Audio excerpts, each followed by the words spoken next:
Lecture में class 11th chapter equilibrium का topic ले चार्ट-लिया प्रिंसिपल, मैंने प्रीवियस लेक्चर में ले चार्ट-लिया प्रिंसिपल डिस्कस किया था और उनके दो फैक्टर के बारे में डिस्कस किया था, effect of temperature, effect of pressure. उसी ले चार्ट-लिया प्रिंसिपल में नेक्स्ट 3 इफेक्ट को हम डिस्कस करेंगे इस वीडियो लेक्चर में। ओके, आप कंसंट्रेट होकर के समझिए, आपको बिल्कुल समझ में आएगा। Under Le Chatelier's principle,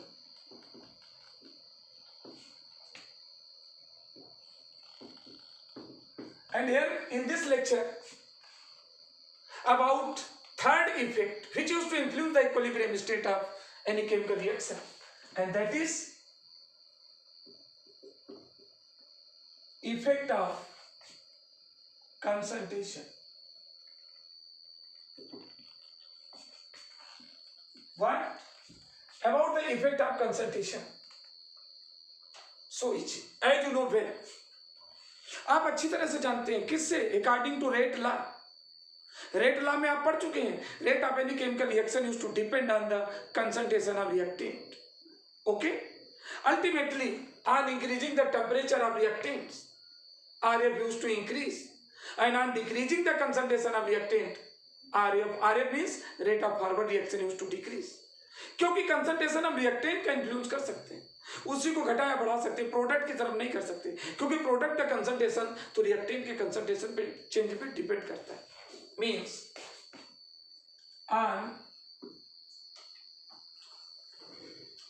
on increasing the concentration of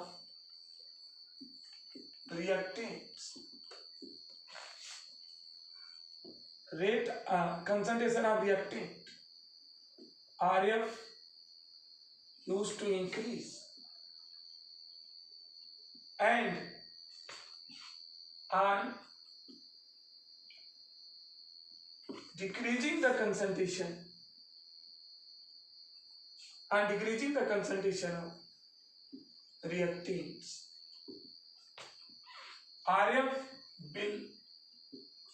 RF also decreases. Okay, this is the effect of concentration. For example, as for the Haber process of ammonia, N2 plus thrice H2 reversible twice NH3. Okay, gas,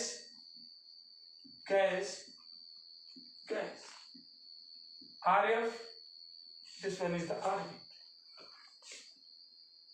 RF as well as RB, and in this reaction these are the reactant, this one is the product, although this is the reversible reaction no doubt, but initially existence तो N2 और H2 का होता है, इनके concentration को change करेंगे then the concentration of this one going to change. Externally हम इसका नहीं चेंज कर सकते, इनको चेंजेस करते हैं. It means for this reaction on increasing the concentration of N2 and H2 RF used to increase, and if RF used to increase, rate of formation of ammonia will also increase. Clear? And on decreasing the concentration of reactant means on decreasing the concentration of N2 and H2 RF decreases, and the rate of formation of ammonia will also decrease. So easy. That's why क्या reactant का concentration बढ़ाएंगे तो RF बढ़ेगा, और reactant का concentration घटाएंगे तो RB घटेगा, और RF के बढ़ने से व्हाट हैपेंस यू नो बेटा, RF के बढ़ने से rate of formation of product used to increase, और RF के घटने से rate of formation of product will also decrease. सभी को क्लियर हो रहा है ना? ओके बेटा. And fourth you know, fourth point is effect of catalyst.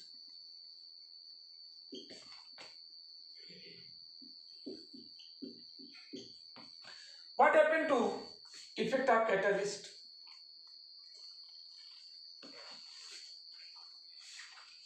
First of all, we have to collect information about the catalyst.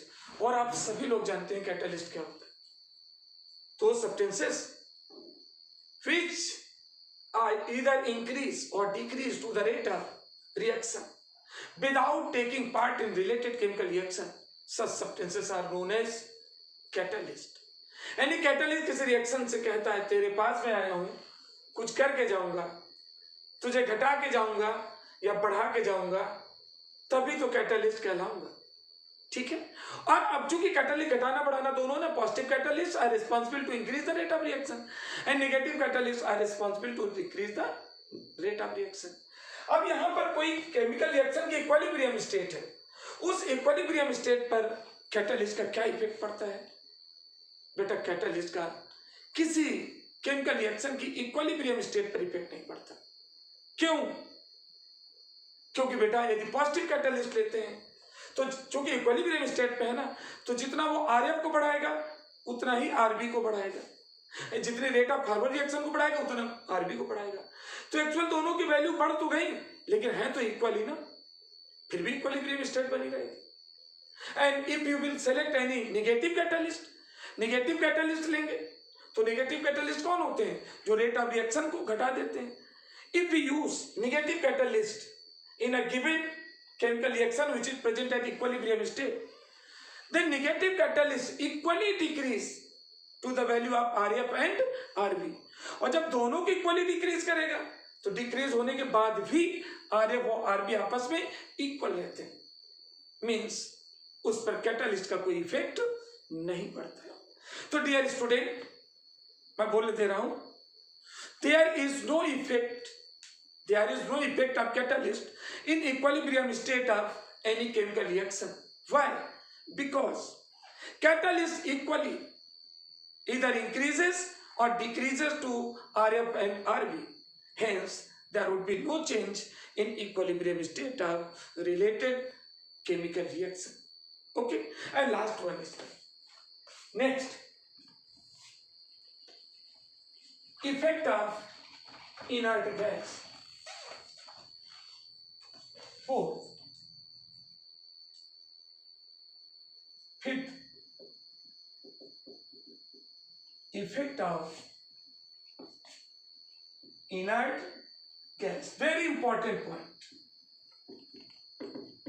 Dear student, ये point आपके competitive exam में आने वाले क्वेश्चन की ओर इंडिकेट करता है definitely. Okay, because you know, I hope आप लोग इस विशेष परिस्थितियों में इतना तो जान चुके हैं कि true education is everything to survive ourselves in this universe. इस वर्ल्ड में यदि हमें अच्छी तरह सर्वाइव करना है तो ऐसी एजुकेशन गेन करना है जो 12th के बाद कहीं ना कहीं सिलेक्शन कराने के लिए पर्याप्त. Okay, this is necessary. So applicable education is most necessary. And you know, चाहे आप केबीपीवाई का एग्जाम दे रहे हो, एंट्रेंस टेस्ट देने जा रहे, केबीपीवाई का एग्जाम देने जा रहे हो, या किसी मेडिकल, आई मीन से नीट और any engineering exam, JEE mains और एडवांस, इनमें पार्टिसिपेट होने जा रहे हैं, तो इन सबके क्वेश्चन का लेवल लगभग सेम होता है. If you are any engineering aspirants, JEE aspirants, or you are the NEET aspirants, then you may become KBPY aspirant. Same level होता है. और उनमें ये जो पॉइंट हमने देखो, ले चार्टलियर के बहुत सारे पॉइंट थे. इफेक्ट ऑफ टेम्परेचर था, इफेक्ट ऑफ प्रेशर था, इफेक्ट ऑफ कंसंट्रेशन था, एंड इफेक्ट ऑफ कैटलिस्ट था. लेकिन this point is highly remarkable for your competitive exams. होता क्या है, इसमें बताया जाएगा, on passing some amount of any inert gas in contact of that gas which is already present in equilibrium state, then you know what happens to the equilibrium state of that chemical reaction. And you know well, मुझे मालूम है आप ये चीज जानते हैं कि किसी केमिकल रिएक्शन को कंडक्ट कराने के लिए there is the requirement of close container. Close container में तो कंडक्ट कराएंगे, ऐसे ओपन कंटेनर कंडक्ट कराएंगे, देन व्हाट हैपेंस, रिएक्शन तो परफॉर्म हो सकती है इन सम केसेस, बट वो रिवर्सिबल से इरिवर्सिबल हो सकते हैं। Ultimately on passing inert gas in that container in which any chemical reaction is present alleged equilibrium state, then what happens to the effect of inert gas in the equilibrium state of that chemical reaction? Okay, see, suppose this one is, try to know, try to see. Suppose this one is a container, okay, and in this container this is the applicable pressure, and again a reaction is present at equilibrium state. This is the, you can see PCl5 used to dissociate PCl3 and Cl2, and this one is present at equilibrium state. And now if we allow to enter inert gas, inert gas, you know, gases belongs to 18th group element, inert gases जो कि पूरी तरह stable होते हैं and generally can't perform reaction with other component, that's why these are considered to be inert gases. It is very remarkable point. तो जब इसमें inert gas enter कराएंगे और ये रिएक्शन जो इसके अंदर परफॉर्म हो रही है, ये गैसेस रिएक्शन है, PCl5 used to dissociate PCl3 and Cl2, all the components are present in gaseous state and it is also in equilibrium state. अब इसमें इनर्ट गैस एंटर कराते हैं, देन व्हाट हैपेंस, तो see, on passing to inert gas in contact of any equilibrium reaction. Equilibrium reaction, you know, that chemical reaction which is present in equilibrium state and equilibrium reaction, then there are two conditions. First condition, A part, if इसमें gas enter कराते हैं और इसमें पहली condition है, if volume remain constant, यदि volume constant रहता है, पहली कंडीशन है, इसमें इनर्ट गैस तो आप एंटर कर रहे हैं, इसमें इनर्ट गैस तो बेटा एंटर कराई जा रही है, आप समझ रहे हैं ना, क्लियर, समझ में आया? यदि इसमें इनर्ट गैस एंटर करा रहे हैं, आप भी समझिए ध्यान से, इनर्ट गैस इसमें एंटर करा रहे हैं तो कंडीशन है गैस तो एंटर कर जाएगी, ना इससे रिएक्शन करेगी ना इससे, लेकिन ये भी कंडीशन है कि इस गैस का जो वॉल्यूम है, क्लियर, यदि इस वॉल्यूम में किसी प्रकार का कोई चेंज नहीं होता है तो इक्विलिब्रियम स्टेट पर कोई इफेक्ट है ना। इफ वॉल्यूम रिमेन कांस्टेंट, इसका वॉल्यूम जितना पहले था गैस एंटर कराने के बाद उतना ही वॉल्यूम है, तो इसकी इक्विलिब्रियम स्टेट पर देन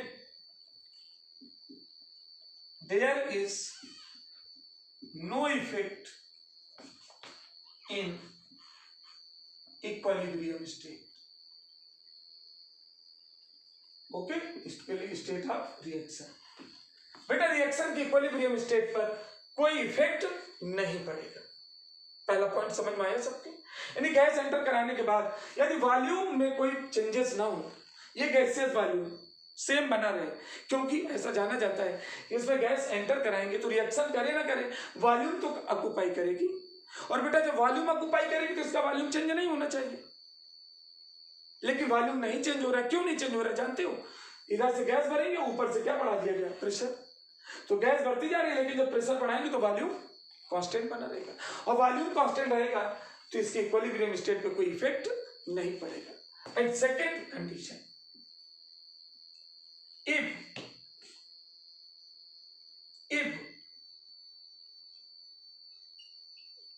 pressure remain constant, किस प्रेशर की बात हो रही है? जो एक्सटर्नल प्रेशर है, ये जो पहले वॉल्यूम क्यों नहीं बढ़ पा रहा था, क्योंकि प्रेशर बढ़ा दिया गया था। क्योंकि यू नो वेल, गैस में कंप्रेसिबिलिटी का कैरेक्टर होता है, कंप्रेसिबिलिटी कंप्रेस हुई। लेकिन सेकंड कंडीशन में क्या है, जो अप्लाइड प्रेशर है ना, जो ऊपर से लगाया जा रहा है, वो कांस्टेंट है। At if pressure remain constant, ये इसको लिखेंगे if volume remain constant, means लिख सकते हैं एट कांस्टेंट वॉल्यूम। ओके, और यदि इसके कहते हैं if pressure remain constant, it means at constant pressure. और डियर स्टूडेंट, यदि प्रेशर कांस्टेंट रहेगा और then we try to allow to enter, then we if we allow to enter inert gas in this container, then no doubt gaseous volume inside the container used to increase. यदि यहाँ पे applied pressure same बना रहे, जितना लग रहा है उतना लगे रहने दें जितना इसमें अप्लाई हो रहा है, और इधर से इनर्ट गैस इसमें एंटर कराएंगे, तो इस कंटेनर के अंदर गैसेस वॉल्यूम बढ़ेगा, क्योंकि रिएक्शन करे ना करे जगह तो घेरेगी ना, it will occupy the space, तो इसका वॉल्यूम बढ़ेगा। और यदि इसका वॉल्यूम बढ़ेगा तो अप्लाइड प्रेशर घटेगा। No doubt applied pressure used to decrease. तो अभी हमने ये क्या लिखा है, if at constant pressure, dear student, constant pressure means external pressure, external pressure as it is रहेगा, और फिर इसमें इनर्ट गैस एंटर कराएंगे, और फिर इनर्ट गैस एंटर कराएंगे, नो डाउट इसका गैसेस वॉल्यूम बढ़ेगा।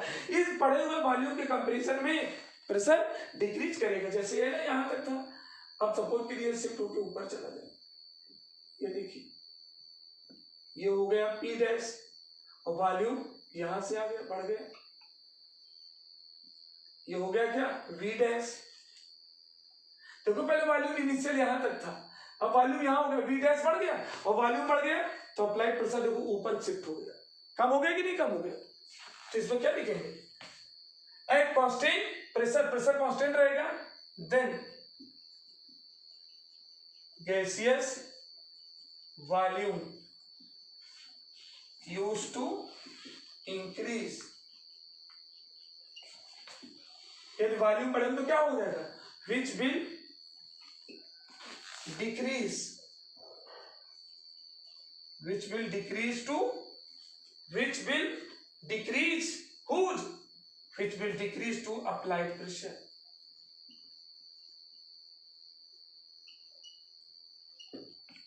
ये बेटा कंक्लूजन निकला। क्या करेगा, इस अप्लाइड प्रेशर जो अप्लाई हो रहा था, वॉल्यूम बढ़े तो अप्लाइड प्रेशर को घटा देगा। तो ये कांस्टेंट रहने का क्या मतलब था, उसकी एक्चुअल वैल्यू तो वही लगी रही ना, लेकिन वॉल्यूम बढ़ा तो प्रेशर घटेगा। और आप जानते हैं if the pressure used to decrease, मैंने अभी बताया था इफेक्ट ऑफ प्रेशर में, on decreasing pressure equilibrium used to shift on that side where volume is maximum. Ultimately any more line, then we can write here, then applied pressure used to decrease to applied pressure। और बेटा यदि applied pressure decrease करेगा, applied pressure decrease करेगा, तो देखो यहां लिखे दे रहे हैं, then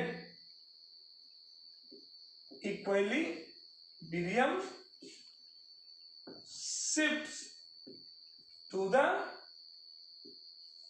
side of maximum volume. This thing you should remember 5. यदि कांस्टेंट प्रेशर पर इनर्ट गैस एंटर कराते हो तो ये कंक्लूजन ध्यान रखना, अप्लाइड प्रेशर कम हो जाता है, और जब अप्लाइड प्रेशर डिक्रीज करेगा तो इक्विलिब्रियम उधर शिफ्ट होगा जिधर वॉल्यूम मैक्सिमम है। जैसे for this reaction, for example as for this reaction PCl3 plus Cl2, gas gas gas, RF and RB। Okay, अब here volume is 1, here 112 mole, volume is 2, तो no doubt on increasing inert gas at constant pressure equilibrium shift to forward direction, क्योंकि उधर जाता है जिधर volume ज्यादा है, यानी RF used to increase, and if RF used to increase, what is the conclusion, rate of dissociation of PCl5 will also increase। It means constant pressure पर inert gas enter कराएंगे तो PCl5 इस reaction में RF की value बढ़ जाएगी। RF का बढ़ने का मतलब हुआ rate of dissociation of PCl5 used to increase. Clear? These are the particular effect which are discussed by me related to Le-Chatelier principle। तो Le-Chatelier principle में जितने भी हो सकते थे उतने आपने पॉसिबल क्वेश्चन देखे, बहुत इंपॉर्टेंट निकला था। अब इससे इंटरेस्टेड क्वेश्चन और देंगे कि आइस कन्वर्टेड इनटू वाटर, तो उसमें क्या इफेक्ट पड़ेगा, ये आपको अब मेरी वेबसाइट में से कांटेक्ट कर सकते हो, या केमिस्ट्री बाय डॉक्टर परिहार हमारे फेसबुक पे रहता है पेज, जिसमें बहुत सारे इसके थ्योरी नोट्स आप देख सकते हो, और मेरी वेबसाइट से डाउनलोड कर सकते हो। ओके, वेबसाइट से हमारे डाउनलोड कर सकते हैं, या फ्री PDF। ओके, या अपने सारे क्वेश्चन भेज करके हमारे फोन नंबर से मुझसे कांटेक्ट कर सकते हो, उनका मैं सोल्यूशन आपको प्रोवाइड करूँ। Thank you.